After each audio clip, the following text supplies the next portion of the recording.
Halo semua, gimana kabar kalian hari ini? Semoga kalian selalu diberikan kesehatan, dan senantiasa selalu dianugerahkan rezeki. Kali ini kisah viral akan menceritakan sebuah kisah yang dialami oleh seorang wanita yang berparas sangat cantik, dan dia adalah seorang mahasiswi di Universitas Negeri Semarang. Si wanita itu diduga mengalami serangkaian masalah kejiwaan yang akut, karena sebuah problematika hidup dari keluarga, dan kisah percintaan yang sedang dijalaninya. Sehingga, karena semua beban itu yang menumpuk di benaknya, yang lama-kelamaan membuat si wanita ini kemudian memutuskan untuk memberhentikan hidupnya, dengan cara melompat dari sebuah parkiran mal di kota Semarang. Lalu apa sebenarnya masalah yang sedang dihadapi oleh si wanita tersebut? Bagaimana cerita ini bermulai, dan apa yang terjadi kepada wanita ini? Tonton video ini sampai selesai. Sebelum kalian menonton, alangkah baiknya kalian support dulu channel Kisah Viral, dengan subscribe, like, komen, dan share, supaya kami lebih semangat untuk membuat kisah-kisah viral lainnya. Terima kasih yang sudah subscribe, like, komen, yang sudah support channel Kisah Viral. Saya doakan semoga selalu diberikan kesehatan dan sukses buat kita semua. Semoga cerita ini bisa memberikan manfaat untuk kita semua ke depannya. Ingat, yakinlah bahwa setiap permasalahan selalu ada jawaban dari Tuhan, dan kalian tidak pernah sendirian. Pilihlah jalan kehidupanmu dengan lebih berhati-hati. Dan selalu waspada terhadap sekitar. Inilah kisahnya.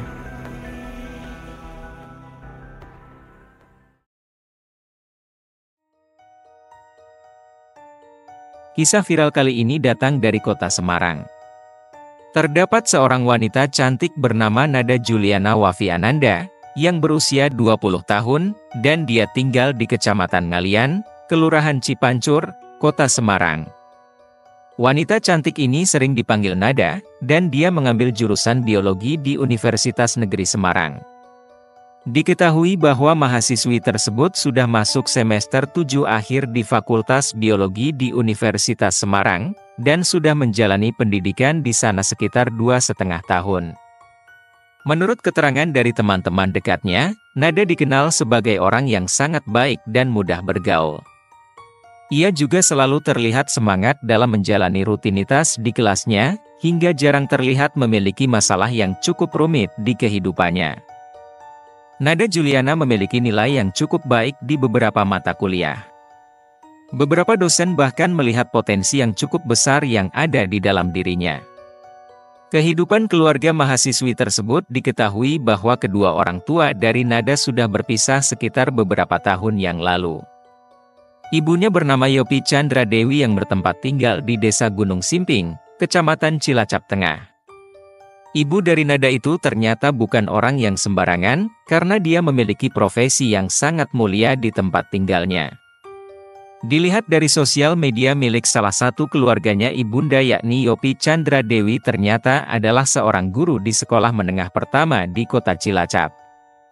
Ibu Yopi Chandra Dewi menjadi salah satu staf keguruan yang bertugas sebagai pembimbing konseling para siswa di sekolahnya. Wanita kelahiran 15 Oktober 1980 itu memiliki 3 orang anak, dan salah satunya adalah Nada Juliana Wafiananda.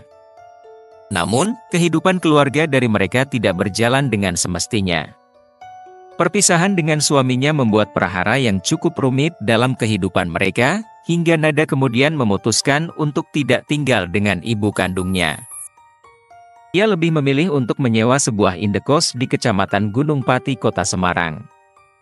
Sembari kuliah ternyata Nada juga bekerja di tempat temannya. Ia bekerja di salah satu salon kecantikan yang berada di pusat kota.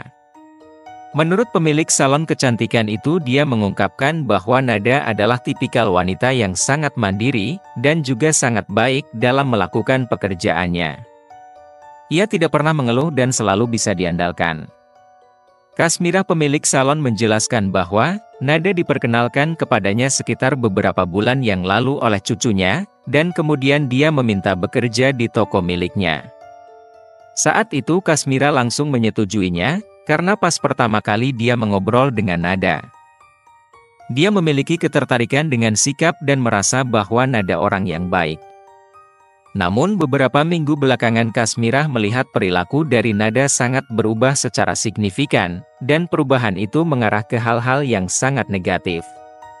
Akan tetapi Nada tidak pernah bercerita sedikit pun atas permasalahan yang sedang dihadapinya, meskipun dia tahu sedikit tentang latar belakang Nada yang memiliki keluarga yang tidak utuh, dan menurut Kasmirah alasan itulah yang kemungkinan besar menjadi landasan kuat dalam beban hidup yang dialami oleh mahasiswi tersebut. Karena sekuat apapun seorang wanita yang berjuang untuk hidupnya sendiri, jika dia berada jauh dari keluarga dan tidak mendapat bimbingan secara langsung, hal itu membuat hidupnya sangat sulit dan seperti merasa tidak berguna lagi untuk hidup. Kisah cinta yang dijalani oleh Nada juga tidak berjalan dengan semestinya.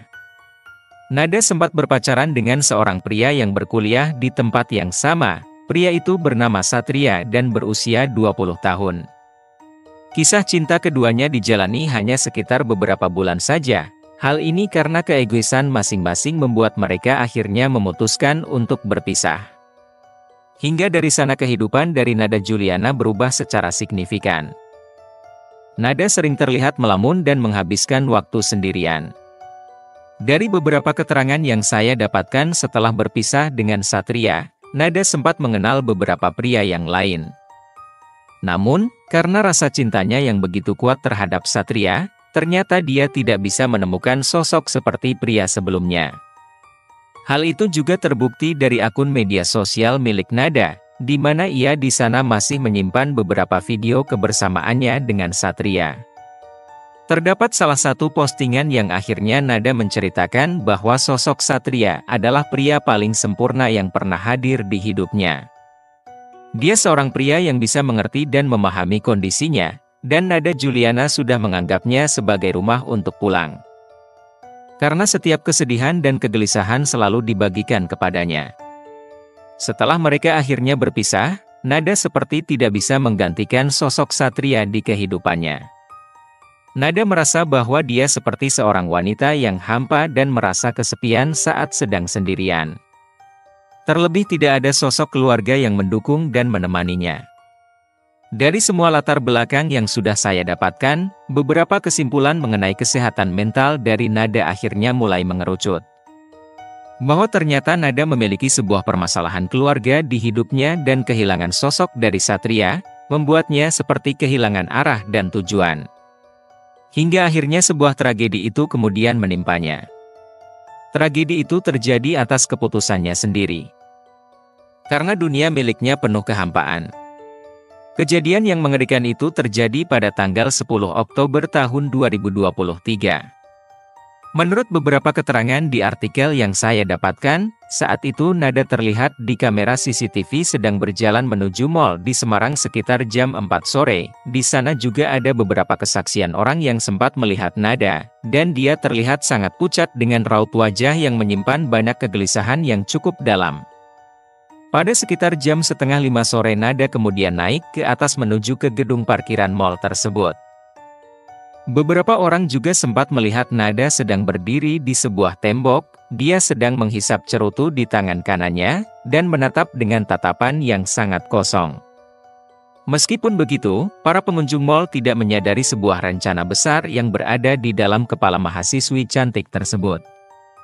Mereka juga tidak merasa curiga dengan sikap aneh yang ditunjukkan oleh Nada. Hingga sekitar beberapa menit berikutnya, tepatnya jam 5:10. Para pengunjung mal tiba-tiba dengar sebuah suara yang menggelegar begitu keras. Suara itu seperti suara benda yang dijatuhkan dari atas gedung. Mereka baru menyadari bahwa ternyata ada seorang wanita yang baru saja menerjunkan dirinya dari lantai 4 di mal tersebut. Seketika mereka terpana menyaksikan kejadian itu, menurut kesaksian dari seorang satpam yang bernama Rukmini. Saat itu dia mendengar sebuah dentuman yang sangat keras, dan kemudian disusul teriakan seorang ibu yang menjerit. Rukmini kemudian bergegas cepat menuju ke arah suara itu. Setelah berada di sana dia benar-benar sangat terkejut dengan penampakan tubuh wanita yang sudah tidak bernafas di depan matanya. Rukmini melihat sebuah tubuh milik seorang wanita yang tergeletak tidak berdaya, dengan cairan merah yang mengalir sangat banyak, dan beberapa bagian tubuhnya mengalami luka yang sangat parah. Rukmini selanjutnya memberitahukan kejadian itu ke beberapa rekan kerjanya di sana. Hingga dia kemudian memutuskan untuk melaporkan peristiwa itu ke kantor kepolisian terdekat. Sekitar beberapa menit berikutnya, beberapa petugas kepolisian akhirnya sudah datang ke tempat kejadian. Dan mereka langsung mengamankan tubuh dari si wanita ini dari beberapa pengunjung mal yang mulai berdatangan. Dari hasil olah kejadian, pihak kepolisian memastikan bahwa si wanita melakukan tindakan itu sendirian, dan tidak terdapat unsur kesengajaan dari pihak ketiga.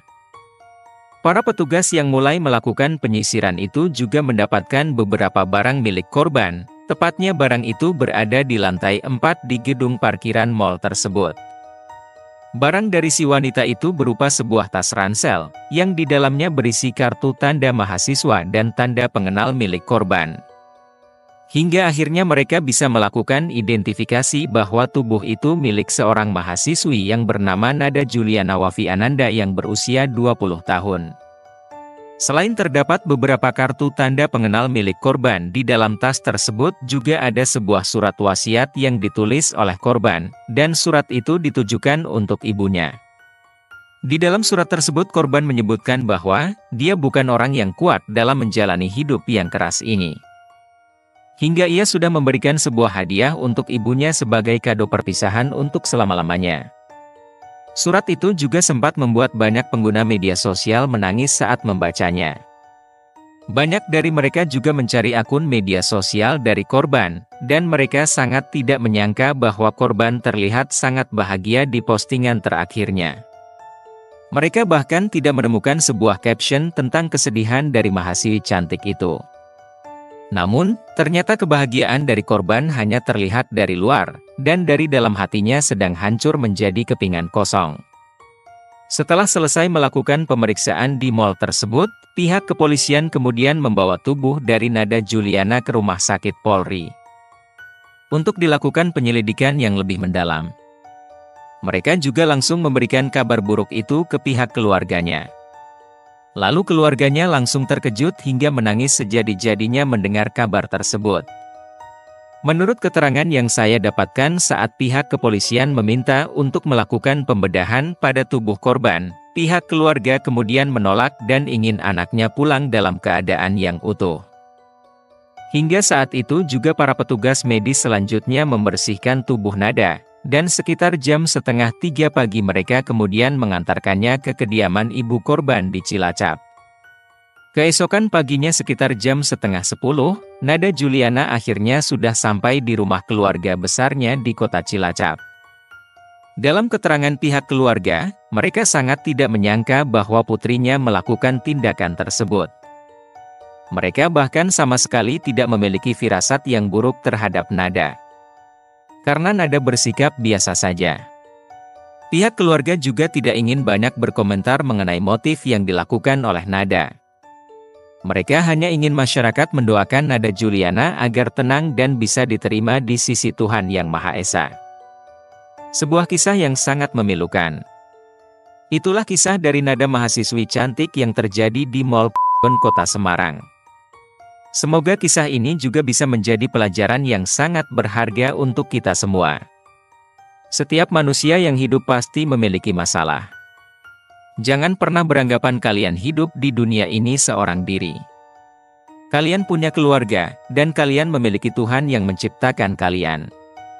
Jadi jangan pernah menyerah atas masalah hidup kalian. Jangan pernah kalian bersikap seolah hidup seorang diri seperti korban pada kisah ini, hingga orang-orang sekitar tidak ada yang menyadarinya permasalahan yang menimpa korban. Terkait perpisahan dari kedua orang tuanya, dan serangkaian masalah percintaan hingga kehidupannya yang teramat berat mungkin yang ia rasakan. Namun tidak memiliki tempat untuk bercerita dan menuangkan beban masalah hidupnya, terlebih setelah berpisah dengan pacarnya yang dimana si korban semakin merasa dirinya kesepian dan kehidupan terlalu memaksanya untuk menjadi wanita yang kuat. Sehingga hal itulah yang membuat dia merasa sangat frustasi, dan memilih untuk terjun bebas dari gedung berlantai 4 hingga merenggut nyawanya. Mungkin para sobat kisah viral ada yang sedang mengalami hal yang serupa, dan berada di posisi dengan permasalahan yang hampir serupa. Saya berharap kalian yang mengalami masalah yang sulit untuk tidak berpura-pura bahagia, kalian juga butuh tempat untuk setidaknya bercerita dan membagi kisah serta permasalahan tersebut. Kalian bisa membagikan cerita kalian ke sini, tulis saja semua masalah kalian di kolom komentar. Ingat, jangan pernah melakukan apapun yang merugikan diri sendiri, terlebih kalian punya keluarga dan mereka akan sangat merasa kehilangan. Setiap masalah pasti ada solusi, setiap sakit pasti ada obat, dan yang hidup pasti akan mati. Semoga kematian yang kita dapatkan, kematian yang husnul khotimah, amin. Bagaimana menurut pendapat kalian mengenai kasus ini? Silahkan tuangkan pendapat kalian di kolom komentar, kita bisa berdiskusi atas kejadian ini. Semoga kisah ini dapat menjadi pembelajaran bagi kita semua, tetaplah mengedepankan keselamatan dan keamanan dalam kehidupan sehari-hari. Terima kasih sudah menonton video ini sampai habis. Berikan dukungan terhadap channel Kisah Viral dengan menekan tombol suka dan tuliskan juga pendapat kamu di bawah kolom komentar. Sampai ketemu lagi di cerita kisah viral selanjutnya.